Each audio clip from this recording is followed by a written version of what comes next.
नमस्कार दोस्तों, स्वागत है आपका अनुराग की वाणी में, जहां हम आपको सुनाते हैं दिल दहला देने वाली डरावनी कहानियां। यहां आपको मिलेंगी वे कहानियां जो आपके रोंगटे खड़े कर देंगी और आपको नींद नहीं आने देंगी। हर कहानी के पीछे छुपा है एक रहस्य जो आपको सोचने पर मजबूर कर देगा। तो बंद कर लीजिए अपने कमरे की लाइट्स और तैयार हो जाइए एक अनजानी और भयानक दुनिया में कदम रखने के लिए। चलिए शुरू करते हैं आज की कहानी। मेरा नाम राघव है और मैं पिछले 3 सालों से महालिंगपुरा गांव के पास फॉरेस्ट गार्ड के रूप में काम कर रहा हूं। यह गांव पश्चिमी घाट की पहाड़ियों के पास बसा है, जहां चारों तरफ घने जंगल फैले हुए हैं। इस इलाके में रहना और काम करना मेरे लिए पहले बड़ा रोमांचक लगा था, लेकिन धीरे धीरे यहां की रहस्यमयी कहानियों ने मेरा ध्यान खींचना शुरू कर दिया। गांव के लोग इस जंगल को खासकर रात के समय बेहद खतरनाक मानते हैं। वे कहते हैं कि इस जंगल में रात के वक्त कुछ ऐसा होता है जिसे समझ पाना मुश्किल है। एक बार मैंने गांव के बुजुर्गों से सुना कि यहां यक्षिणी का वास है। वे कहते थे कि रात के अंधेरे में यक्षिणी किसी खूबसूरत महिला के रूप में प्रकट होती है और वह पुरुषों को अपने मोहपाश में बांधकर उनकी जान ले लेती है। मैंने इन बातों को अंधविश्वास मानकर हंसी में उड़ा दिया था, लेकिन अंदर ही अंदर एक अजीब सा डर भी महसूस होने लगा था।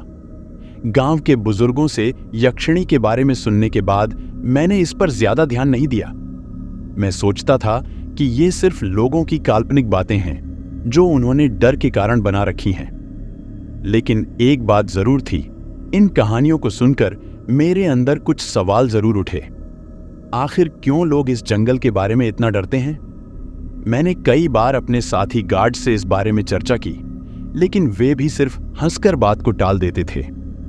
एक रात बुजुर्गों ने विस्तार से बताया कि यक्षिणी बहुत सुंदर होती है, लेकिन उसकी खूबसूरती ही उसकी सबसे बड़ी चाल होती है। वह अपने शिकार को ऐसे फंसाती है कि वे खुद अपनी मौत की तरफ बढ़ जाते हैं। मैं इसे सिर्फ पुरानी धारणाएं मानता था, लेकिन अंदर ही अंदर मेरे मन में शक और डर की भावना बढ़ रही थी। हर दिन जंगल की निगरानी करते वक्त मेरे साथ अजीब घटनाएं होने लगीं। एक दिन मैं जंगल के अंदर गश्त पर था, जब अचानक मुझे ठंडक का एहसास हुआ, जबकि मौसम ऐसा नहीं था।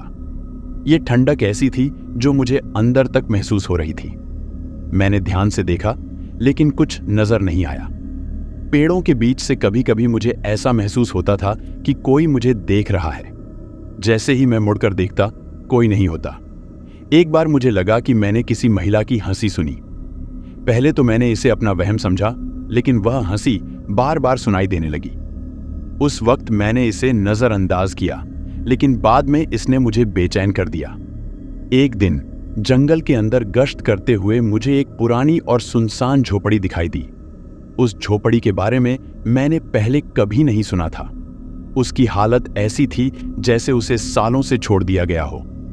मैंने गांव के कुछ लोगों से इसके बारे में पूछा तो उन्होंने बताया कि वह झोपड़ी यक्षिणी के वास का स्थान है।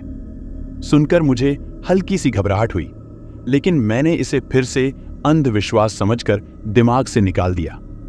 हालांकि इस झोपड़ी के आसपास की शांति और अजीब सी ठंडक ने मुझे वहां लंबे समय तक रुकने नहीं दिया। मैं वहां से जल्द ही निकल गया, लेकिन उस झोपड़ी की छवि मेरे मन में गहरे बैठ गई थी। कुछ दिनों बाद मुझे अपने वरिष्ठ अधिकारी से एक आदेश मिला। मुझे उस पुरानी झोपड़ी के पास रात बिताने का निर्देश दिया गया। गांव के लोग इस जगह से दूर रहते थे और रात के वक्त यहां कोई भी नहीं आता था। आदेश का पालन करना मेरा कर्तव्य था, लेकिन इस बार कुछ अलग महसूस हो रहा था। झोपड़ी की ओर बढ़ते वक्त मेरे मन में कई सवाल उठ रहे थे। क्या ये वाकई एक सामान्य झोपड़ी है, या फिर यहां कुछ ऐसा है जिसे मैं नहीं समझ पा रहा? उस जगह पर जाकर रात बिताने का ख्याल ही मुझे अंदर तक डरा रहा था, लेकिन मैंने खुद को समझाया कि ये सिर्फ मेरा वहम है।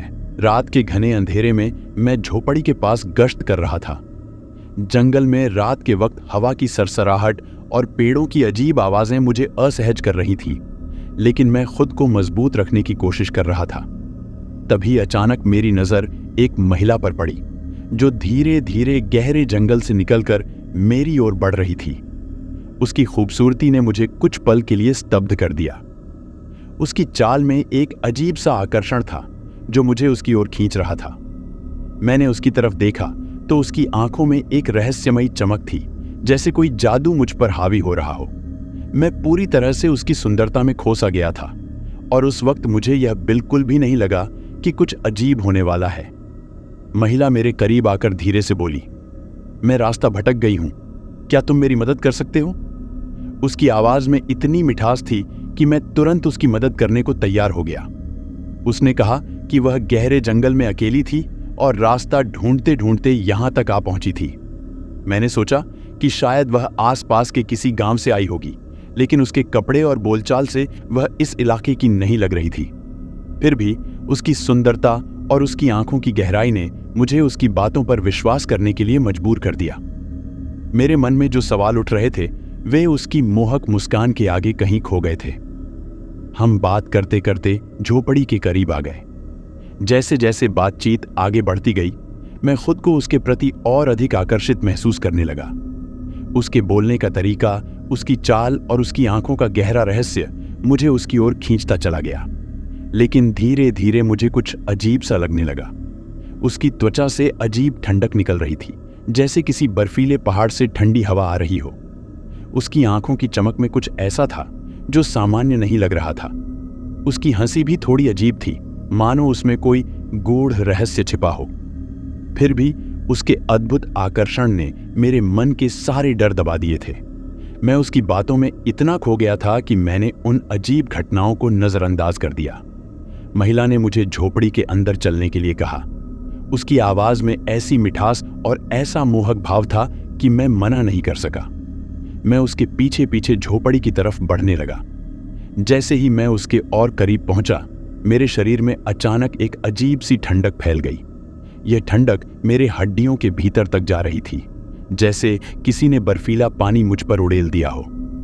मेरे कदम रुक गए, लेकिन उसकी तरफ देखने पर वह मुस्कुराई और मेरे दिल की धड़कनें तेज हो गईं। उस वक्त मैं खुद को उसके आगे कमजोर महसूस करने लगा। उसके करीब आकर मुझे ऐसा लगा मानो मेरी पूरी चेतना उस पर केंद्रित हो गई हो। रात का समय था और चारों तरफ सन्नाटा पसरा हुआ था।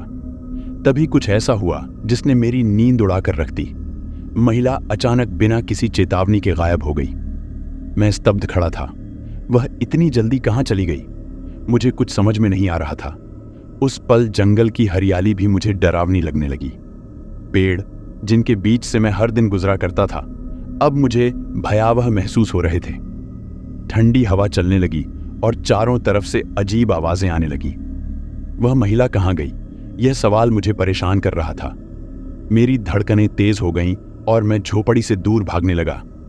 उस रात का अनुभव मेरे लिए बेहद डरावना था और मुझे एहसास हो गया था कि कुछ बहुत गलत हो रहा है। सुबह होते ही मैं अपनी रोजमर्रा की ड्यूटी पर लौट आया, लेकिन मेरे मन में उस रात की घटना बुरी तरह छाई हुई थी। जैसे ही मैं जंगल की निगरानी करने निकला, मेरे विचार बार बार उसी महिला के पास लौटते रहे। उसकी अद्भुत सुंदरता, उसकी मुस्कान और उसकी आंखों का रहस्य बार बार मुझे घेर रहा था। मुझे समझ नहीं आ रहा था कि वह कौन थी और अचानक गायब कैसे हो गई थी। मैं खुद से कह रहा था कि शायद वह यक्षिणी नहीं हो सकती थी, क्योंकि वह एकदम सामान्य और इंसान की तरह लग रही थी। उसकी हंसी, उसकी बातें, सब कुछ मानवीय था। हालांकि एक डर भी था जो मेरे मन के किसी कोने में बैठा हुआ था, लेकिन उसकी मोहकता ने उस डर को दबा दिया था। दोपहर के समय मैंने अपने दोस्त अर्जुन से इस घटना के बारे में चर्चा की। अर्जुन एक अनुभवी फॉरेस्ट गार्ड था और इन जंगलों में बहुत समय बिता चुका था। मैंने उसे बताया कि मैंने एक रहस्यमय महिला को देखा और वह अचानक गायब हो गई। अर्जुन ने मेरी बात सुनकर चुप्पी साध ली, फिर गंभीर स्वर में बोला, तू पागल हो गया है क्या राघव? वह कोई साधारण औरत नहीं थी, यक्षिणी थी। ये जंगल के किस्से तूने पहले भी सुने होंगे। इन औरतों का जादू खतरनाक होता है। अगर तूने उससे दोबारा मिलने की सोची तो जान से जाएगा। उसकी चेतावनी ने मुझे थोड़ा विचलित किया, लेकिन अंदर ही अंदर मुझे यकीन नहीं हो रहा था कि वह कोई यक्षिणी हो सकती है। वह इतनी सुंदर और साधारण लगी थी। अर्जुन ने मुझे चेताया, लेकिन मैंने उसकी बातों को गंभीरता से नहीं लिया। दिन भर मेरे मन में वही महिला घूमती रही। उसकी हंसी, उसकी चाल, उसकी बातों का असर मेरे मन पर गहरा था। काम पर ध्यान देना मुश्किल हो गया था। मुझे समझ नहीं आ रहा था कि मैं इतना क्यों खींच रहा हूं उसकी तरफ। उसका चेहरा हर समय मेरी आंखों के सामने घूमता रहता था। मेरे दिमाग में उसकी मोहक छवि बार बार आती रही और मुझे उससे मिलने की तीव्र इच्छा होने लगी। एक अजीब आकर्षण था, जैसे मैं उसके जाल में फंसता जा रहा था, पर फिर भी मैं इस आकर्षण से बाहर नहीं आ पा रहा था। शायद अर्जुन सही था, पर मेरे दिल ने उसकी बात मानने से इनकार कर दिया। रात होते ही मेरी बेचैनी बढ़ने लगी। मेरे मन में फिर से उस महिला से मिलने की तीव्र इच्छा जाग उठी। मैं अपनी टॉर्च और गन लेकर झोपड़ी की तरफ चल पड़ा, लेकिन इस बार मेरे दिल में डर भी था।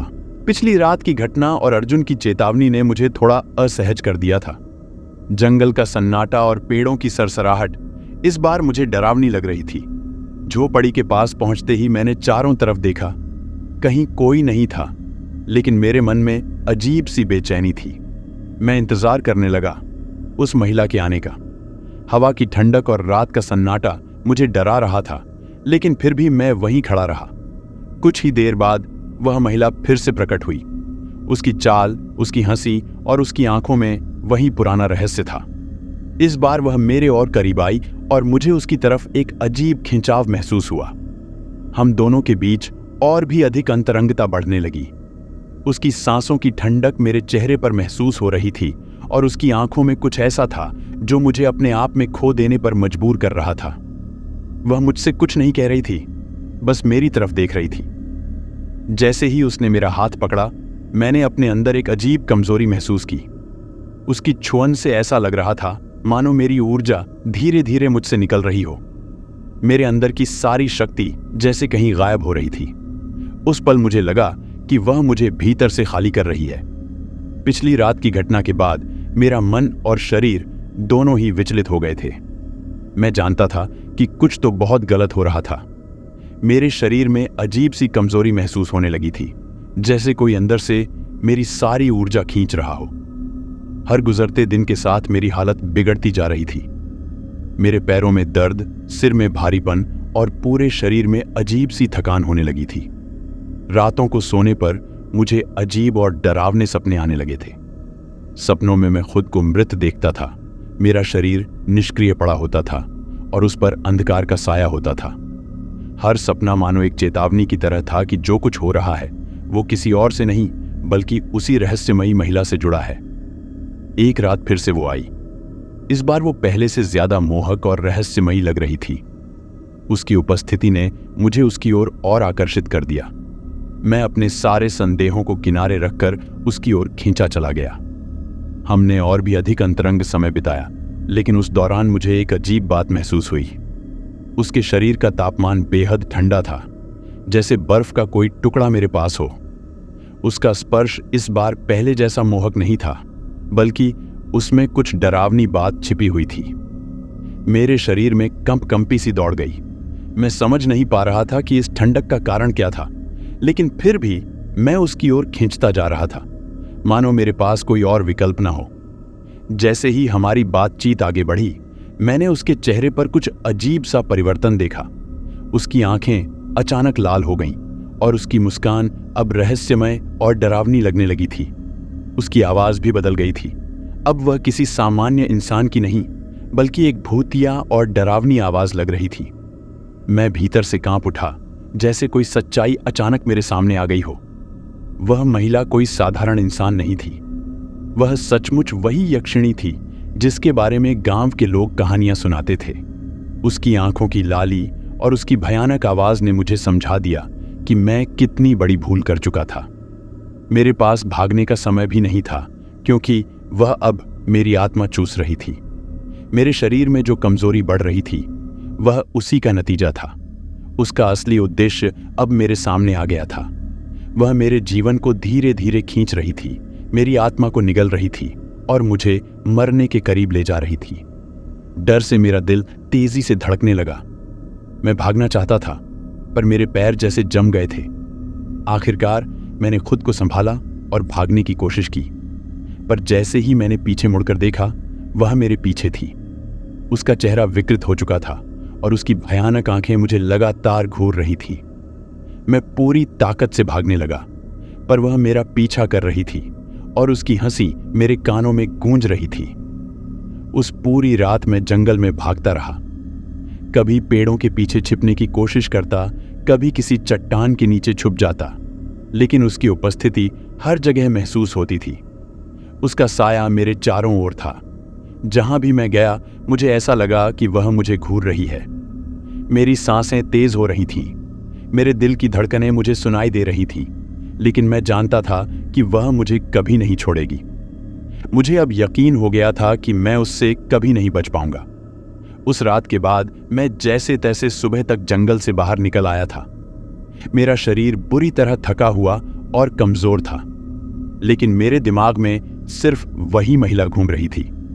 अब मुझे यकीन हो गया था कि गांव वालों की कहानियां महज अंधविश्वास नहीं थीं।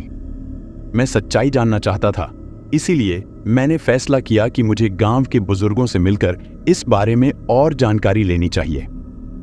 मैं गांव के पुराने पीपल के पेड़ के नीचे बैठे बुजुर्गों के पास गया। वे अपनी उम्र के हिसाब से गांव के इतिहास के रखवाले माने जाते थे। मैंने उनसे यक्षिणी के बारे में पूछा। उनके चेहरे पर जो गंभीरता आई, उसने मेरे दिल में और डर भर दिया। वे बोले, तूने उसे देख लिया ना, अब उससे बच पाना बहुत मुश्किल है। बुजुर्गों ने मुझे बताया कि यह यक्षिणी सदियों से इस जंगल में रहती है। उसकी सुंदरता के जाल में कई लोग फंस चुके हैं और उन्होंने अपनी जान गंवाई है। वे बोले कि यह यक्षिणी एक प्राचीन काल की आत्मा है जो हमेशा एक जवान और सुंदर महिला के रूप में प्रकट होती है। उसकी मोहकता इतनी खतरनाक होती है कि वह किसी भी पुरुष को अपने आकर्षण में बांध सकती है।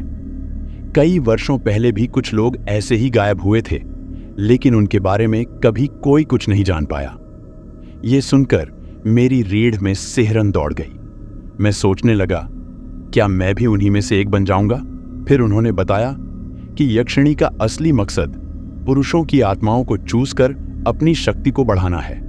वह पुरुषों को अपनी ओर खींचती है, उनके साथ अंतरंग संबंध बनाती है और धीरे धीरे उनकी आत्मा को नष्ट करती है। यह सुनकर मेरे होश उड़ गए। मैंने उनसे पूछा कि क्या कोई तरीका है उससे बचने का? वे बोले, जब तक वह तुझे पूरी तरह से खत्म नहीं कर लेगी, तब तक वह तुझे नहीं छोड़ेगी।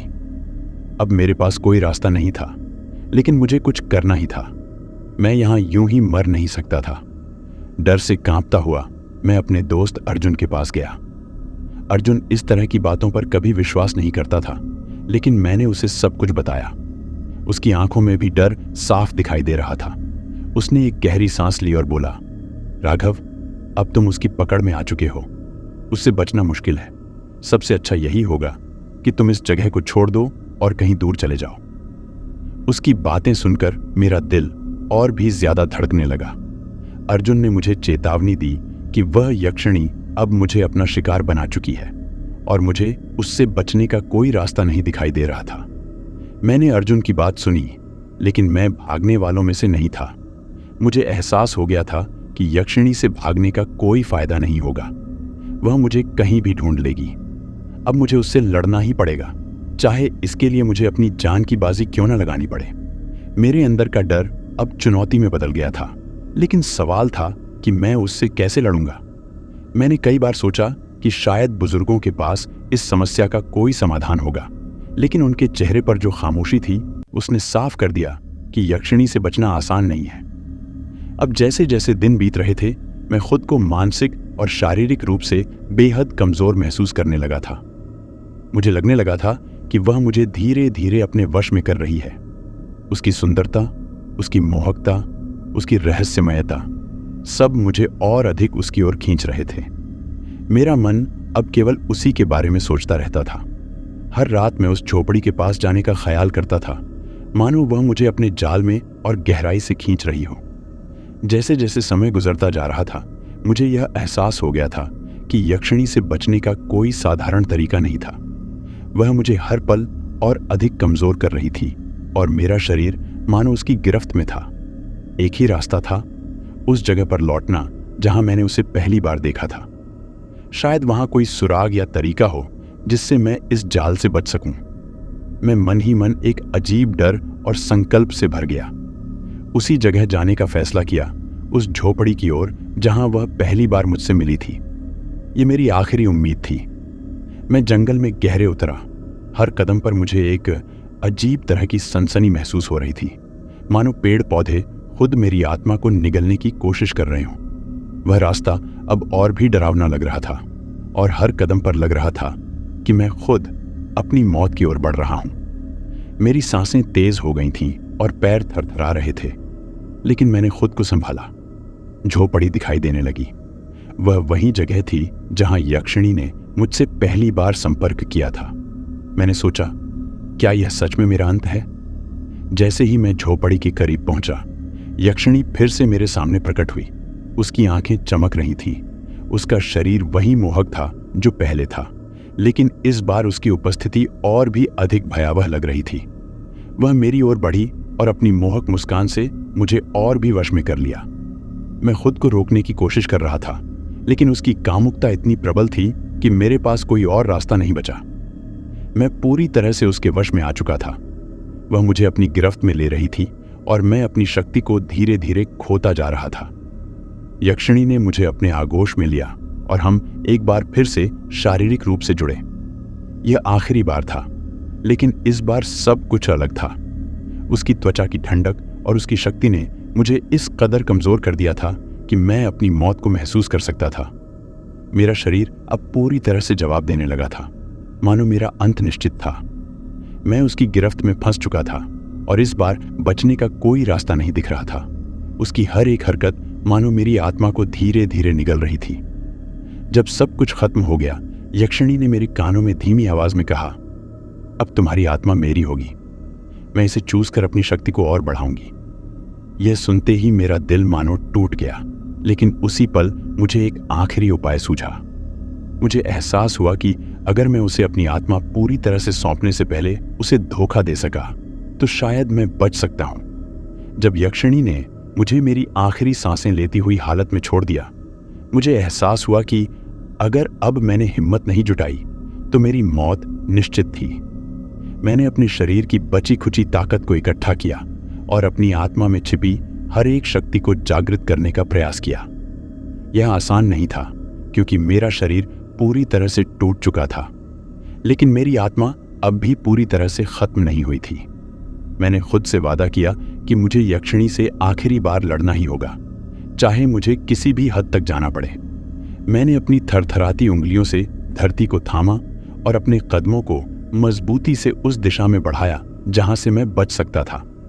गांव के बुजुर्गों ने मुझे उस पुराने मंदिर के बारे में बताया था जहां सदियों पहले ऐसी बुरी शक्तियों से छुटकारा पाने के लिए प्रार्थना की जाती थी। मैंने वही रास्ता चुना और बुरी तरह थके होने के बावजूद अपने शरीर को घसीटते हुए मंदिर की ओर बढ़ने लगा।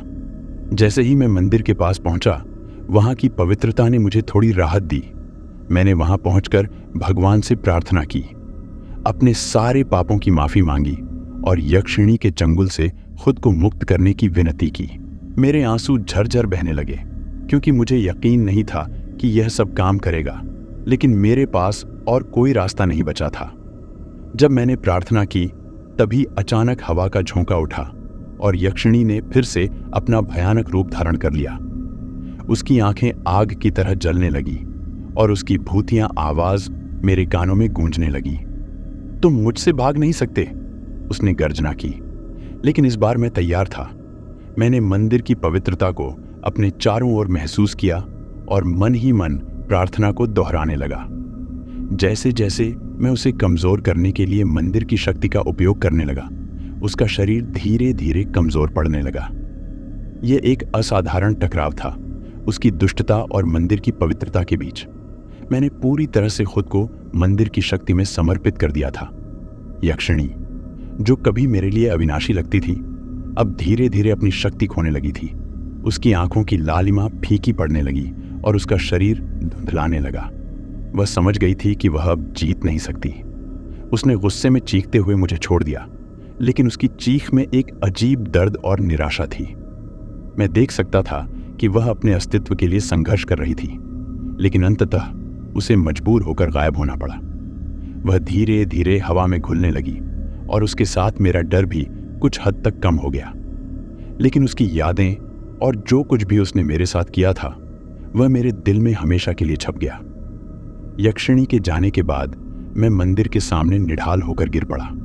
मेरे शरीर में कोई ताकत नहीं बची थी, लेकिन मेरी आत्मा अब मुक्त थी। कुछ घंटों के बाद जब मैंने खुद को उठाया तो मैं वापस गांव की ओर चल पड़ा। इस बार मेरे कदमों में निश्चिंतता थी, लेकिन मेरे दिल में एक गहरा घाव था।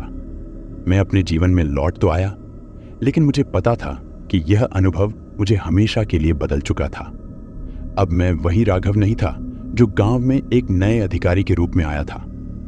अब मैं वह इंसान था जिसने मौत और भूतिया शक्तियों का सामना किया था, और वह डर हमेशा मेरे साथ रहेगा। तो यहाँ खत्म होती है आज की पहली कहानी। चलिए सुनते हैं आज की दूसरी कहानी। मैं दिल्ली की भीड़-भाड़ और अपनी बेमकसद जिंदगी से तंग आ चुका था। रोजमर्रा की वही पुरानी दिनचर्या, ऑफिस से घर और घर से ऑफिस। रिश्तों में भी उलझने इतनी थी कि मन घुटने लगा था। ऐसे में मैंने कुछ दिन शांति की तलाश में कुलसेरा गांव जाने का फैसला किया। यह गांव मेरी मां का पुश्तैनी घर था, जहां बचपन में मैं छुट्टियों में आया करता था। वर्षों बाद मैंने सोचा, क्यों न वहां जाकर कुछ समय गुजारा जाए। शायद गांव की शांति मेरे मन को सुकून दे सके। गांव पहुंचते ही पुरानी यादें ताजा हो गईं। चारों तरफ हरियाली, कच्ची सड़कें और शांत वातावरण ने मुझे कुछ पल के लिए राहत दी। लेकिन इसी शांति के बीच कुछ अनजानी, अदृश्य सी बेचैनी भी महसूस होने लगी। लोग मुझे अजीब नजरों से देख रहे थे। मैं समझ नहीं पा रहा था कि ऐसा क्यों है, लेकिन मैंने इसे गांव की सादगी और मेरे शहरी होने के अंतर के रूप में समझा। गांव के बीचों बीच से गुजरते हुए कुछ लोगों को बात करते सुना। वे किसी पुराने तालाब के बारे में बातें कर रहे थे। उनकी आवाजों में डर था, जैसे वो किसी अनहोनी की आशंका जता रहे हों। मैं हैरान हुआ, क्योंकि मुझे याद नहीं था कि बचपन में इस तालाब के बारे में कभी कुछ सुना हो। मैंने जब उनसे पूछा तो उन्होंने मुंह फेर लिया और चुप्पी साध ली, जैसे कुछ कहना चाहते हों लेकिन डर के मारे कह ना पा रहे हों। गांव के एक लड़के ने बताया कि तालाब गांव से थोड़ी दूरी पर है और वहां जाने की हिम्मत कोई नहीं करता। लोग इसे खतरनाक मानते हैं, लेकिन मेरे लिए ये बातें महज पुरानी लोक कथाओं की तरह थीं, जिनका कोई ठोस आधार नहीं होता। मेरा मन उत्सुक हो उठा कि आखिर इस तालाब में ऐसा क्या रहस्य हो सकता है। गांव में कुछ ही दिन हुए थे कि मेरी मुलाकात बिन माधव चाचा से हुई। वे गांव के सबसे बुजुर्ग व्यक्ति थे। उनका चेहरा झुर्रियों से भरा हुआ था, लेकिन आंखों में अनुभव की गहराई थी। उन्होंने मुझे देखकर पूछा, बेटा तुम कौन हो? मैंने उन्हें अपना परिचय दिया और बताया कि मैं यहाँ कुछ दिन आराम करने आया हूँ। माधव चाचा ने मुझे ध्यान से देखा और कहा, यहाँ आराम तो मिल जाएगा, लेकिन तालाब की ओर भूल कर भी मत जाना। ये सुनते ही मेरे अंदर एक अजीब सी बेचैनी ने जन्म लिया। मैंने पूछा, तालाब में ऐसा क्या है चाचा? उनकी आंखों में डर और चेतावनी का भाव स्पष्ट था। वहां एक प्राचीन शक्ति का वास है, उन्होंने धीमी आवाज में कहा। जो कोई भी तालाब के पास गया वापस नहीं आया। मैं उनकी बातें सुनकर हंस दिया। मुझे लगा ये सिर्फ पुरानी कहानियां हैं जिनका कोई आधार नहीं है, लेकिन माधव चाचा की गंभीरता देखकर कुछ पल के लिए मैं चुप हो गया। उनके शब्दों ने मेरे मन में शंका पैदा कर दी थी। फिर एक दिन मेरी मुलाकात गांव के एक और व्यक्ति प्रकाश से हुई। वह मेरे घर के पास ही रहता था और अक्सर गांव की बातें करता था। मैंने उससे तालाब के बारे में पूछा। उसने एक लंबी सांस ली और कहा, वो तालाब कोई साधारण जगह नहीं है। वहां सालों से कई लोग गायब हो चुके हैं। कहते हैं वहां एक यक्षिणी रहती है जो लोगों को अपने मोह पाश में फंसाकर उन्हें तालाब में खींच लेती है। उसकी बातें सुनकर मैं चौंक गया। यक्षिणी? मैंने सोचा यह भी एक और लोक कथा होगी। मैंने प्रकाश से और जानकारी चाही, लेकिन वह भी ज्यादा कुछ बताने से कतराता रहा। बस इतना कह पाया कि तालाब की तरफ जाने का ख्याल भी मेरे लिए खतरनाक हो सकता है। हालांकि माधव चाचा और प्रकाश की चेतावनियां मेरे मन में घर कर गई थीं, पर मेरी उत्सुकता अब और बढ़ गई थी। मैं एक ऐसा व्यक्ति था जिसे हमेशा रहस्यों और अज्ञात की तरफ खिंचाव महसूस होता था। जितना मुझे बताया गया कि तालाब खतरनाक है, उतना ही मेरा मन उसे देखने को बेताब हो उठा। मैं सोचता रहा कि अगर वहां कुछ है तो उसे खुद जाकर देखना चाहिए। पुरानी कहानियों और डर के कारण गांव वाले शायद अनजाने में अंधविश्वास का शिकार हो गए हों। मेरे लिए यह एक मौका था इन अफवाहों के पीछे छिपी सच्चाई को जानने का। गांव वालों की चेतावनियां और कहानियां सुनने के बावजूद मेरी उत्सुकता मुझे चैन नहीं लेने दे रही थी। एक दिन मैंने तय कर लिया कि अब और देर नहीं करूंगा और तालाब की ओर जाऊंगा। सुबह सुबह सूरज की हल्की किरणें निकल रही थी जब मैं अकेले तालाब की तरफ चल पड़ा। रास्ता सुनसान था। चारों ओर सिर्फ पेड़ों की सरसराहट और पंछियों की हल्की आवाजें सुनाई दे रही थीं। जैसे जैसे मैं तालाब के करीब पहुंचा, ठंडक बढ़ने लगी। मेरे कदम रुक गए और मुझे अचानक एक अजीब सा आकर्षण महसूस हुआ। ऐसा लग रहा था जैसे तालाब खुद मुझे अपनी ओर खींच रहा हो। हवा में एक अजीब सी शांति थी जो डर और उत्सुकता का अनोखा मेल था। मेरे अंदर एक अनजाना डर भी था, लेकिन उस डर में एक अजीब रोमांच भी छिपा हुआ था। मैं आगे बढ़ा, तालाब की ओर। तालाब के पास पहुंचते ही मेरी नजर एक पुरानी टूटी फूटी संरचना पर पड़ी। यह कोई मंदिर जैसा प्रतीत हो रहा था। इसके चारों ओर जंगली घास उगी हुई थी और दीवारों पर काई जमी हुई थी। मैंने सुना था कि यहाँ कभी लोग पूजा करने आते थे, लेकिन अब यह स्थान पूरी तरह वीरान हो चुका था। मंदिर की यह हालत देखकर मुझे एहसास हुआ कि इसे सालों से किसी ने छुआ नहीं है। शायद गांव वाले इस स्थान को छोड़ चुके थे, यक्षिणी की डरावनी कहानियों के चलते। मैं मंदिर के पास गया, उसके पत्थरों को छूकर महसूस किया कि यहाँ कभी लोगों का विश्वास रहा होगा। अब यह सिर्फ एक खंडहर था, लेकिन इसके भीतर भी कुछ छिपा हुआ था। तालाब की शांति और इस मंदिर की खामोशी दोनों मिलकर एक अजीब सा वातावरण बना रहे थे। जब मैं तालाब के किनारे पहुंचा तो उसकी सतह पर कुछ अजीब हलचल महसूस हुई। ऐसा लगा जैसे पानी के भीतर कुछ था जो बाहर निकलने की कोशिश कर रहा हो। तालाब की सतह पहले तो शांत थी, लेकिन धीरे धीरे उसमें कुछ हल्की लहरें बनने लगीं। मेरा दिल तेजी से धड़कने लगा। मुझे ऐसा लगने लगा जैसे कोई मुझे देख रहा हो, कोई तालाब के भीतर से मेरी ओर घूर रहा हो। मैं बार बार इधर उधर देख रहा था, लेकिन वहां कोई नहीं था। फिर भी मुझे महसूस हुआ कि कोई अदृश्य शक्ति थी जो मुझे देख रही थी। इस अजीब अनुभूति से मेरे शरीर में सिहरन दौड़ गई, लेकिन मैं वहीं खड़ा रहा, जैसे मैं किसी चीज का इंतजार कर रहा था। कुछ पलों के बाद मेरी नजर तालाब के पानी पर पड़ी और अचानक मुझे उसमें एक छाया दिखाई दी। पहले तो मैं इसे कोई भ्रम समझा, लेकिन वह छाया स्पष्ट होती चली गई। धीरे धीरे वह छाया एक सुंदर स्त्री का रूप लेने लगी। वह स्त्री तालाब के बीच में खड़ी थी, लेकिन उसका पूरा शरीर पानी के भीतर था। उसकी आंखें गहरी और रहस्यमयी थीं और उसकी मुस्कान में एक अद्भुत आकर्षण था। उसकी सुंदरता ने मुझे मोहित कर लिया और मैं उसे बस देखता रह गया। उसकी आंखों में कुछ ऐसा था जो मुझे अपनी ओर खींच रहा था। मैं समझ नहीं पा रहा था कि यह हकीकत है या मेरा भ्रम। वह स्त्री कोई साधारण इंसान नहीं थी, उसमें कुछ अलौकिक था। उसकी उपस्थिति से मेरे चारों ओर का वातावरण और भी ठंडा हो गया था। जैसे ही वह स्त्री धीरे धीरे तालाब के पानी से बाहर निकलने लगी, मेरा दिल जोर से धड़कने लगा। उसकी चाल में एक अजीब धीमापन था, मानो वह मुझे समय दे रही हो कि मैं उसे पूरी तरह से देख सकूं। उसकी त्वचा इतनी चमकदार थी कि वह पानी की सतह पर चमक रही थी। जैसे जैसे वह मेरे करीब आती गई, मुझे उसके चेहरे पर एक अजीब मिश्रण दिखा, आकर्षण और भय। उसकी मुस्कान मोहक थी, लेकिन उसके पीछे एक गहरी पीड़ा भी छिपी हुई थी। उसकी आंखों में एक प्रकार का दर्द था जो मुझसे कुछ कहना चाहती थी, पर मैं समझ नहीं पा रहा था। वह मुझसे कुछ कहे बिना बस मुझे घूर रही थी और मैं उसकी आंखों में डूबता जा रहा था। मैं उसकी ओर बढ़ने लगा, जैसे किसी अदृश्य शक्ति ने मुझे खींच लिया हो। उसका सौंदर्य इतना अद्वितीय था कि मैं खुद को रोक नहीं पाया। मेरा मन कह रहा था कि मैं उसे छू लूं, उसके पास जाऊं। लेकिन जैसे ही मैं कुछ और कदम आगे बढ़ा, मेरे भीतर एक अनजाना डर जाग उठा। मेरी सांसें तेज हो गईं और दिल की धड़कनें तेज हो गईं। अचानक मुझे एहसास हुआ कि यह कोई साधारण स्त्री नहीं हो सकती। उसकी आंखों में जो भय छिपा था वह मेरे लिए चेतावनी थी। मैं समझ गया कि मैं जिस ओर बढ़ रहा हूं वह खतरनाक है। बिना कुछ सोचे समझे मैं वहां से पलटा और भाग खड़ा हुआ। मेरा दिल तेजी से धड़क रहा था और मेरी टांगें कांप रही थीं। गांव लौटते समय मेरे मन में तालाब की छवि और उस रहस्यमयी स्त्री का चेहरा बार बार उभर रहा था। मैं जैसे उस चेहरे से पीछा छुड़ाना चाहता था, लेकिन वह मेरे जहन में गहराई तक उतर चुका था। रात को बिस्तर पर लेटते समय भी मैं उसके बारे में ही सोच रहा था। मैं समझ नहीं पा रहा था कि वह स्त्री हकीकत थी या सिर्फ मेरे मन का भ्रम। जैसे ही मैं सोने की कोशिश करता, उसका प्रतिबिंब मेरी आंखों के सामने घूमने लगता।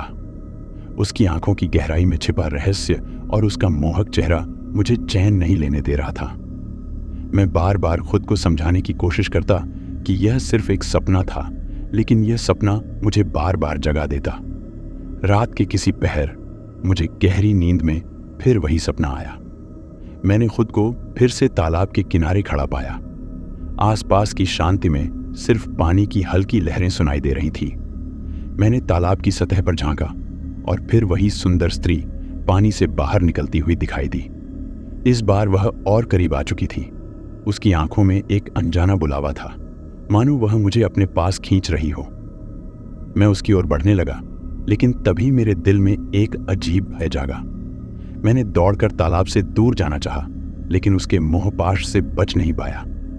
तभी अचानक मेरी नींद खुल गई। मेरा शरीर पसीने से लथपथ था और दिल जोर जोर से धड़क रहा था। मैंने सोचा कि यह महज एक बुरा सपना था, लेकिन सपने की सच्चाई इतनी गहरी थी कि मुझे यकीन नहीं हो रहा था। अगले दिन मैं माधव चाचा से मिलने के लिए गया। उनका अनुभव और उनकी चेतावनियां अब मेरे लिए अधिक मायने रखती थीं। मैं समझना चाहता था कि उन्होंने जो कहा था वह महज किसी लोक कथा का हिस्सा था या उसमें सच का कोई अंश था। मैंने उनसे खुलकर सारी बात बताई। तालाब पर मेरी मुलाकात, वह स्त्री और पिछली रात का सपना, सब कुछ। माधव चाचा ने मेरी बातें ध्यान से सुनी और फिर एक लंबी सांस ली। उनके चेहरे पर चिंता की गहरी रेखाएं उभर आईं। उन्होंने कहा, बेटा, मैंने पहले ही चेतावनी दी थी। वह यक्षिणी कोई लोक कथा नहीं है। वह एक भूत है जो सालों से उस तालाब में बसी हुई है। मैंने चौंक कर पूछा, लेकिन यह कैसे संभव है? क्या यह सचमुच हकीकत है? माधव चाचा ने मेरी आंखों में झांकते हुए कहा, यह हकीकत है और बेहद खतरनाक हकीकत। जो कोई भी उस यक्षिणी के मोहपाश में फंसा वह वापस नहीं लौटा। उसने गांव के कई लोगों को अपने पास बुला लिया है और अब वह तुम्हें भी खींच रही है। उनकी बातें सुनकर मेरा दिल घबराने लगा। मैंने कभी ऐसे भूत प्रेतों में विश्वास नहीं किया था, लेकिन जो मैंने खुद महसूस किया था उसे भी नकार नहीं सकता था। माधव चाचा ने तब मुझे उस यक्षिणी की असली कहानी सुनाई। कई साल पहले इस गांव के पास एक रानी रहती थी। वह बेहद सुंदर थी, लेकिन उसकी सुंदरता के साथ साथ उसका घमंड भी बढ़ता चला गया। एक दिन गांव में एक साधु आया जिसने उसे उसके घमंड के लिए चेताया, लेकिन रानी ने उसका मजाक उड़ाया। साधु ने गुस्से में आकर उसे शाप दिया कि वह कभी भी सच्चे प्रेम को प्राप्त नहीं कर पाएगी और उसकी आत्मा युगों युगों तक भटकती रहेगी। उसी दिन से वह यक्षिणी बन गई। वह तालाब में कैद हो गई और तभी से हर नए पुरुष को अपने मोहपाश में फंसाकर तालाब में खींच ले जाती है। माधव चाचा की बातें सुनकर मेरी रीढ़ की हड्डी में ठंडक दौड़ गई। यह कहानी जितनी पुरानी और काल्पनिक लग रही थी, उतनी ही वास्तविक मेरे अनुभवों से मेल खा रही थी। मैंने पूछा, तो क्या यह संभव है कि मैं भी उसी जाल में फंस रहा हूं? माधव चाचा ने गहरी आवाज में कहा, हां बेटा, लेकिन तुम्हें सतर्क रहना होगा। उसे तुम्हारी आत्मा चाहिए। वह तुम्हें तब तक बुलाती रहेगी जब तक तुम खुद को उससे बचाने की कोशिश नहीं करोगे। उनकी चेतावनी ने मेरे मन में एक अजीब द्वंद्व पैदा कर दिया। मैं यक्षिणी से डरता था, लेकिन उसकी तरफ खिंचाव भी महसूस करता था। उसका सौंदर्य और उसकी दर्द भरी आंखें मुझे लगातार उसकी ओर खींच रही थीं। लेकिन माधव चाचा की बातें मेरे लिए एक नए संघर्ष की शुरुआत थीं। मैं अब उस तालाब और यक्षिणी से बचकर रहना चाहता था, लेकिन क्या यह मुमकिन था? माधव चाचा की चेतावनी के बाद मैं कई दिन तक तालाब की ओर जाने से बचता रहा, लेकिन जितनी कोशिश करता उतनी ही यक्षिणी की छवि मेरे जहन में और गहरी होती जाती। उसकी मोहक आंखें, उसकी आवाज, सब कुछ मुझे उसकी ओर खींचने लगे थे। दिन में मैं खुद को किसी तरह संभालता, लेकिन रात होते ही उसका ख्याल मुझे घेर लेता। मेरे भीतर एक बेचैनी थी, एक अधूरी प्यास, जिसे केवल वह यक्षिणी ही बुझा सकती थी। मैं जानता था कि अगर मैं दोबारा तालाब गया तो शायद मैं वापस नहीं लौट पाऊंगा, लेकिन उसकी तरफ खिंचाव इतना ज्यादा था कि मैं खुद को रोक नहीं पा रहा था। एक रात जब गांव सो रहा था और चारों ओर गहरा सन्नाटा छाया हुआ था, मैं बिस्तर से उठा और बिना सोचे समझे तालाब की ओर चल पड़ा। मेरे कदम तेजी से उस दिशा में बढ़ रहे थे जैसे किसी अनदेखी शक्ति ने मुझे खींच लिया हो। हवा ठंडी थी, लेकिन मेरे अंदर अजीब सी गर्मी महसूस हो रही थी। तालाब के करीब पहुंचते ही मुझे लगा कि मेरे चारों ओर का माहौल और भी ज्यादा रहस्यमय हो गया था। पेड़ पौधे एक अजीब तरह से हिल रहे थे और तालाब का पानी शांत दिखने के बावजूद उसमें कुछ हलचल थी। मुझे पता था कि वह फिर से मुझे देख रही है। जैसे ही मैं तालाब के किनारे पहुंचा, यक्षिणी फिर से प्रकट हुई। इस बार वह पहले से भी ज्यादा सुंदर और मोहक लग रही थी। उसकी उपस्थिति में एक अजीब चमक थी और उसकी आंखों में वह गहराई थी जो मुझे अपनी ओर खींच रही थी। मैं खुद को रोक नहीं पा रहा था। उसके सौंदर्य और आकर्षण ने मुझे पूरी तरह से अपने वश में कर लिया था। मैंने उससे दूर भागने की कोशिश भी नहीं की। उसकी ओर बढ़ते हुए मैंने उसके चेहरे को देखा। उसकी आंखों में एक अजीब सा सुकून और दर्द दोनों दिखाई दे रहे थे, जैसे वह मुझे अपनी दुनिया में शामिल करना चाहती थी। वह मेरे पास आकर बोली, तुम वापस आ गए। मैं जानती थी कि तुम मेरे पास फिर से लौटोगे। उसकी आवाज में इतनी मिठास थी कि मैं पूरी तरह से उसके वश में था। उसने धीरे से मेरी ओर देखा और कहा, मैं तुमसे प्रेम करती हूं। मैं सदियों से तुम्हारा इंतजार कर रही हूं। उसकी बातें सुनकर मेरे दिल में अजीब सी हलचल होने लगी। क्या वह सचमुच मुझसे प्रेम करती है? उसकी आंखों में झांकते हुए मुझे लगा कि वह सच कह रही थी। उसकी हर बात में एक गहरा जादू था जिसने मुझे पूरी तरह से बांध लिया था। यक्षिणी ने अपने बारे में कुछ बातें बताईं जो मुझे और भी रहस्यमयी लगी। उसने बताया कि वह इस तालाब की आत्मा है और सदियों से अपने प्रेमी की तलाश में भटक रही है। उसकी आवाज में दर्द था, लेकिन उसकी उपस्थिति में कामुकता की अद्भुत लहर भी थी। उसने धीरे धीरे मेरे हाथ को पकड़ा और उसकी छुअन से मेरे शरीर में अजीब सी गर्मी दौड़ गई। मेरा मन और शरीर दोनों उसके वश में हो चुके थे। मैं चाहकर भी उससे दूर नहीं जा सकता था। तालाब की लहरें धीरे धीरे उठने लगीं और हम दोनों के बीच की दूरी धीरे धीरे मिटने लगी। उसकी सांसों की गर्मी मेरे चेहरे पर महसूस हो रही थी और मेरा दिल जोर जोर से धड़क रहा था। हम तालाब के पास खड़े थे, लेकिन ऐसा लग रहा था जैसे पूरा वातावरण हमारी इस मुलाकात का गवाह बन रहा हो। उसका शरीर मेरे करीब आया और हमने एक दूसरे को छुआ। उसकी छुअन में अजीब जादू था। मैं उसकी ओर खींचता चला गया। तालाब की ठंडी लहरें हमारे पैरों से टकरा रही थीं और उसके साथ मेरा शारीरिक संबंध शुरू हो गया। उसके हर स्पर्श में एक अजीब कशिश थी। उसका शरीर मेरे शरीर से लिपट गया और उस पल में मैं पूरी तरह से उसके मोह में खो गया था। लेकिन अचानक जैसे ही हम तालाब के पास और गहरे जाने लगे, मुझे कुछ अजीब सा महसूस हुआ। ऐसा लगा जैसे पानी के भीतर से कोई मुझे खींच रहा हो। पहले तो मैंने इसे नजरअंदाज किया, लेकिन वह खिंचाव तेज होता गया। मेरा शरीर तालाब के अंदर धंसने लगा और मुझे एहसास हुआ कि कुछ गलत हो रहा है। मैं हड़बड़ाकर यक्षिणी से दूर हटने की कोशिश करने लगा, लेकिन उसका जादू मुझे बांध रहा था। किसी तरह मैंने खुद को संभाला और वहां से भाग निकला। तालाब से दूर जाते हुए मेरे दिल की धड़कनें तेज हो रही थीं।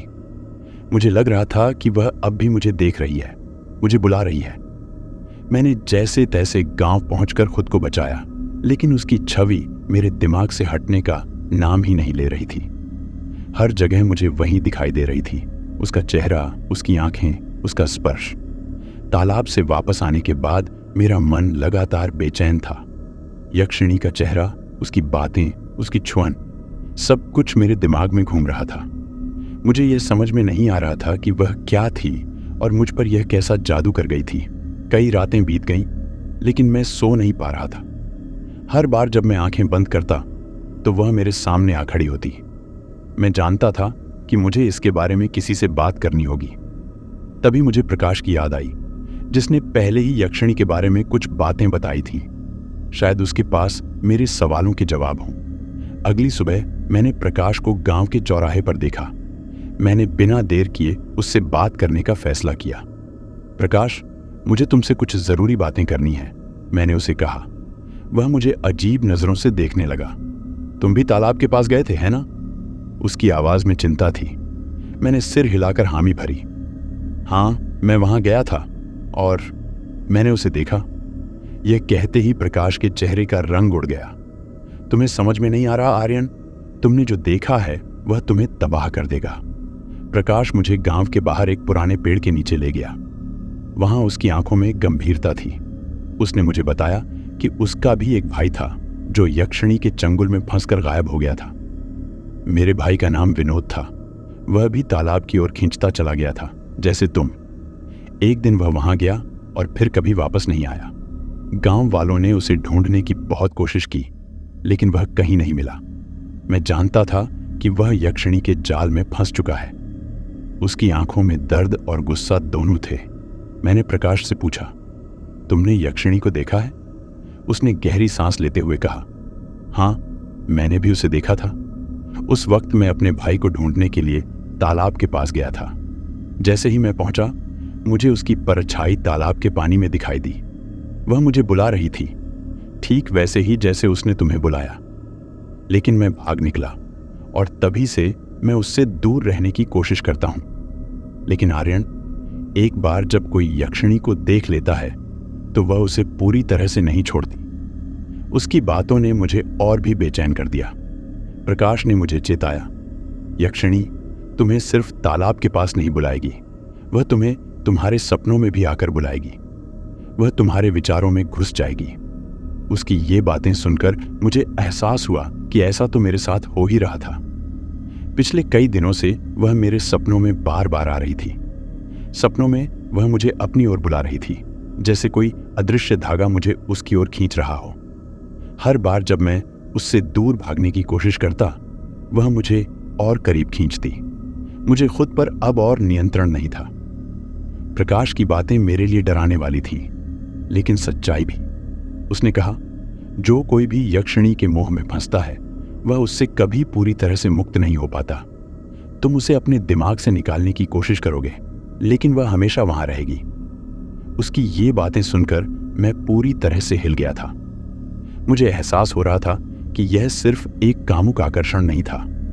यक्षिणी की शक्ति सिर्फ शारीरिक नहीं थी, वह मेरी आत्मा को भी खींच रही थी। उसकी उपस्थिति मेरे मन और शरीर दोनों पर हावी हो चुकी थी। आर्यन के सपनों में यक्षिणी अब और भी स्पष्ट होने लगी थी। हर रात जब मैं सोने की कोशिश करता, वह मेरी आंखों के सामने आ खड़ी होती। उसकी आंखें, उसका मोहक शरीर, उसकी आवाज, सब कुछ मुझे अपनी ओर बुलाता था। मैं उसकी ओर खींचता चला जाता था, लेकिन भीतर से एक अजीब सा डर भी महसूस होता था। प्रकाश की बातें सच थीं। यक्षिणी ने मुझे अपने जाल में फंसा लिया था। मेरी हर रात एक जंग में बदल चुकी थी। एक तरफ उसका आकर्षण जो मुझे उसकी ओर खींच रहा था, और दूसरी तरफ मेरा डर जो मुझे दूर भागने की चेतावनी दे रहा था। लेकिन मैं जितना उससे दूर भागने की कोशिश करता, उतना ही मैं उसकी ओर खींचता चला जाता। मैं अब और अधिक विचलित था। प्रकाश की बातें, सपनों में बार बार यक्षिणी का आना और तालाब की ओर मेरा खिंचाव, सब कुछ मुझे पागल कर रहा था। लेकिन एक चीज साफ थी, मुझे यक्षिणी और तालाब के रहस्य को सुलझाना था। यह जानना जरूरी हो गया था कि आखिर वह कौन थी और उसके पीछे क्या सच्चाई थी। इसी सवाल का जवाब ढूंढने के लिए मैंने गांव की पुरानी किताबों और कहानियों में यक्षिणी का इतिहास खोजना शुरू किया। गांव के एक पुराने मंदिर के पुजारी ने मुझे एक पुरानी किताब दी, जिसमें इस इलाके की कई लोक कथाएं और ऐतिहासिक घटनाएं दर्ज थीं। उसमें एक कहानी थी जिसे पढ़ते ही मेरे रोंगटे खड़े हो गए। यह कहानी एक रानी की थी जिसकी सुंदरता पूरे राज्य में प्रसिद्ध थी। वह रानी बेहद घमंडी और अपनी सुंदरता पर अभिमान करने वाली थी। उसके दरबार में कई राजा और योद्धा आते थे जो उसकी सुंदरता पर मोहित हो जाते थे, लेकिन वह रानी उन्हें तुच्छ समझकर अपमानित कर देती थी। एक दिन एक साधु उसके दरबार में आया। साधु ने उसकी सुंदरता की सराहना की, लेकिन जब रानी ने उसका मजाक उड़ाया और उसका अपमान किया तो साधु ने उसे श्राप दे दिया। तुम्हारी सुंदरता ही तुम्हारा श्राप बनेगी, साधु ने कहा था। तुम एक यक्षिणी बन जाओगी जो अपनी आत्मा के साथी की तलाश करती रहेगी, लेकिन कभी पूर्ण शांति नहीं पाएगी। तुम्हारा रूप पुरुषों को आकर्षित करेगा, लेकिन वे कभी भी तुम्हारे साथ पूरा संबंध स्थापित नहीं कर पाएंगे। जैसे जैसे मैंने आगे पढ़ा, मुझे पता चला कि उस रानी को उसी तालाब के पास शापित किया गया था जहां अब यह गांव बसा हुआ है। तालाब की गहराई में उसकी आत्मा कैद है और वह पुरुषों को अपनी ओर खींचती है ताकि कोई उसकी आत्मा को शांति दिला सके। लेकिन उसका शाप तब तक नहीं टूटेगा जब तक कोई पुरुष अपनी आत्मा को पूरी तरह से उसके साथ समर्पित न कर दे। यह पढ़ते ही मेरे दिमाग में एक तूफान उठ खड़ा हुआ। यक्षिणी सिर्फ एक आत्मा नहीं थी, वह एक शापित रानी थी जो अपनी मुक्ति की तलाश में थी। लेकिन यह जानने के बाद मेरा डर और बढ़ गया था। मुझे अब समझ में आ रहा था कि उसने मुझे क्यों अपनी ओर खींचा था। मैं उसकी आत्मा को मुक्त करने का साधन बन सकता था, लेकिन इसका मतलब था मेरी आत्मा को भी पूरी तरह से उसके हवाले कर देना। और यह कुछ ऐसा था जिसे मैं नहीं कर सकता था। मुझे खुद को बचाना था। अब मेरे सामने दो रास्ते थे, या तो मैं उसकी इच्छा पूरी करूं और उसकी आत्मा के साथ तालाब में समा जाऊं, या फिर मैं उस शाप को तोड़ने का कोई और तरीका ढूंढूं। लेकिन जितना मैं उसके मोह से बचने की कोशिश कर रहा था, उतना ही मैं उसकी ओर खींचता जा रहा था। मेरे सपनों में अब वह और भी जीवंत रूप में सामने आने लगी थी। उसकी आंखों में एक ऐसी अद्भुत शक्ति थी जिसे नजरअंदाज करना मुश्किल था। उसकी आवाज, उसकी हंसी, उसका स्पर्श, सब कुछ इतना असली लगता था कि मैं खुद को उससे दूर नहीं रख पा रहा था। मैंने गांव के और भी बुजुर्गों से बात करने की कोशिश की, लेकिन ज्यादातर लोग इस विषय पर बात करने से डरते थे। कुछ लोगों ने मुझे चेताया कि मैं इस रहस्य को और न छेड़ूं, वरना इसका अंत बुरा हो सकता है। लेकिन मेरे पास कोई और चारा नहीं था। यक्षिणी के शाप और तालाब के रहस्य को सुलझाए बिना मुझे शांति नहीं मिल सकती थी। मैंने अपनी खोज जारी रखी और एक पुराने पुजारी से यह जानने की कोशिश की कि क्या इस शाप को तोड़ने का कोई और तरीका था। उसने बताया कि यक्षिणी का शाप इतना शक्तिशाली था कि उसे तोड़ने का कोई सरल उपाय नहीं था। उसकी मुक्ति तभी हो सकती है जब कोई उसकी आत्मा के साथ पूरी तरह से समर्पित हो, पुजारी ने कहा। लेकिन ऐसा करना तुम्हारे लिए घातक होगा। यह सुनकर मैं अंदर से टूट गया। मैं जानता था कि यक्षिणी मुझे अपनी ओर बुला रही थी, और मैं जितना उससे दूर जाने की कोशिश करता, उतना ही वह मेरे पास आ रही थी। अब मेरी जिंदगी उस तालाब और यक्षिणी के बीच फंस गई थी।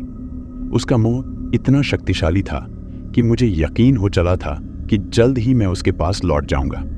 अब मेरे पास ज्यादा समय नहीं बचा था। मुझे यह तय करना था कि मैं अपनी आत्मा को बचाऊं या यक्षिणी के मोह में समर्पित होकर हमेशा के लिए उसका हिस्सा बन जाऊं। तालाब का पानी धीरे धीरे हिल रहा था, जैसे कोई वहां से मुझे देख रहा हो। मेरे अंदर एक अजीब सी बेचैनी थी, लेकिन मैंने ठान लिया था कि इस बार मैं यक्षिणी से सीधे सामना करूंगा। और फिर तालाब के बीच से वह धीरे धीरे प्रकट हुई। उसकी उपस्थिति ने मेरे दिल की धड़कनों को और तेज कर दिया। उसकी सुंदरता में एक अजीब सा सम्मोहन था जो हर बार मुझे अपनी ओर खींचता चला जाता था। लेकिन आज मुझे यकीन था कि मुझे उसे समझना है, उससे छुटकारा पाना है, चाहे कुछ भी हो। तुम लौट आए। उसकी आवाज में एक अजीब सी खामोशी थी, लेकिन उसकी आंखें जलती हुई लगी। मैं उसके पास बढ़ता गया। अब डर पीछे छूट चुका था, क्योंकि मैंने मन बना लिया था कि यक्षिणी से भागने का कोई फायदा नहीं था। हाँ, मैं वापस आ गया हूं, मैंने धीरे से कहा। मैं जानता था कि भागने से कुछ नहीं होगा, इसीलिए मैंने उसे मना करने के बजाय उसके पास जाने का फैसला किया। जैसे ही मैं उसके पास पहुंचा, उसने अपने दोनों हाथ मेरे गले के चारों ओर डाल दिए। उसकी छुअन से मेरे शरीर में एक ठंडक सी दौड़ गई, लेकिन साथ ही उसका स्पर्श मुझे गहराई से प्रभावित कर रहा था। उसकी आंखों में वही अद्भुत चमक थी जो मुझे हर बार मोहित करती थी। उसने धीरे से मेरे कान में फुसफुसाया, तुम मेरी आत्मा हो आर्यन, तुम मेरे हो हमेशा के लिए। मेरे होंठों से शब्द नहीं निकल पाए। उसके स्पर्श ने मुझे ऐसा महसूस कराया कि मैं उसकी कैद में था। उसने मुझसे कहा कि वह मेरे लिए प्रेम करती है और इस बार मैं उसकी आंखों में देखकर वह प्रेम महसूस कर सकता था। उसकी आंखों की चमक ने मुझे बेबस कर दिया। जैसे जैसे वह मुझे अपनी ओर खींचती रही, मैं उससे दूर नहीं जा पा रहा था। तुम्हें सिर्फ एक बार समर्पण करना है और सब कुछ ठीक हो जाएगा, उसने मुझे कहा। उसकी आवाज में एक शांति थी, लेकिन मुझे उस शांति में कहीं एक भयावह सच छिपा दिख रहा था। मैंने खुद को उसकी बाहों में समर्पित कर दिया। उसका चेहरा मेरे चेहरे के पास था, उसकी आंखें मेरी आंखों में समा रही थी। जब मैंने उसे गले लगाया, एक पल के लिए ऐसा लगा कि सब कुछ सही हो जाएगा, लेकिन तभी जैसे ही मैं उसे चूमने के लिए झुका, कुछ अजीब हुआ। उसकी आंखों का रंग बदल गया और उसकी मुस्कान में कुछ खतरनाक था। वह अब पहले जैसी सुंदर नहीं दिख रही थी। जैसे ही मेरे होंठ उसके होंठों से मिले, मुझे उसका असली रूप दिखाई दिया। उसकी आंखों में अब प्रेम नहीं था, बल्कि एक क्रूर क्रोध और भूख का मिश्रण था। उसका चेहरा विकृत होने लगा, उसकी आंखें लाल हो गईं और उसका शरीर अचानक ठंडा और कठोर हो गया। मुझे महसूस हुआ कि वह मेरी आत्मा को खींच रही थी। मेरे मन में एक डरावना एहसास हुआ। यह यक्षिणी का असली रूप था, एक भयानक आत्मा जो अपनी शक्ति और सुंदरता का इस्तेमाल करके पुरुषों को फंसाती थी। उसने मेरे सीने पर अपने हाथ रखे और मुझे तालाब के गहरे पानी की ओर खींचने लगी। मेरा दिल तेजी से धड़कने लगा और मेरी सांसें घबराहट में बदल गईं। लेकिन ठीक उसी पल मेरे अंदर एक अजीब सी शक्ति जागी। मैंने अपनी पूरी ताकत से खुद को उसकी पकड़ से छुड़ाने की कोशिश की। यह वही क्षण था जब मुझे अपनी इच्छा और आत्मा को बचाने का निर्णय लेना था। मैंने पूरी ताकत से धक्का मारा और उसके हाथों से खुद को छुड़ाने की कोशिश की। यक्षिणी की आंखों में एक पल के लिए भय दिखाई दिया। वह चिल्लाई, तुम नहीं बच सकते।